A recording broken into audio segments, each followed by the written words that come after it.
And now it's time for Money Matters. Today we're talking about trade wars. Matt Dicken is CEO and founder of Strategic Wealth Designers. He's joining us today. Matt, trade wars have been a really hot button issue. We've heard a lot about it lately, particularly with China. Where are things headed? Well, it started right at about a year ago, this time in the year in 2018. And so February is going to be a really important month because we have a pretty big deadline of March 1st that both China and the U.S. have kind of set to come to some sort of an agreement, or additional tariffs are going to go into effect. And this is already the largest trade war we basically have ever seen, at least from a dollar and cent standpoint. So when you look at it very closely, who's actually hurt most by this? Is it China? Is it the U.S.? It's kind of still up for debate. The economic numbers that China gives us, you can't always trust them. But it looks like most experts agree that China is kind of losing this battle.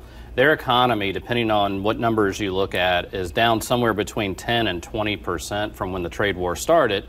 Of course, you can look at our economy, and our GDP is still growing. So you can make a pretty strong argument that so far we're winning it. So does the U.S. have enough leverage to continue and to make things work out for this side of the globe? I think that we should, based upon how strong the economy is here currently. Now, if things were to slow down for us a little bit more, kind of like they did in the fourth quarter of 2018, then we may have some issues. Now, of course, this has some impact on certain sectors within our economy, but it's kind of like taking your bitter medicine. I mean, you got to take it. It's not fun at first, but in the long run, it should be good if we can end up becoming victorious with this. Can we anticipate even more tariffs?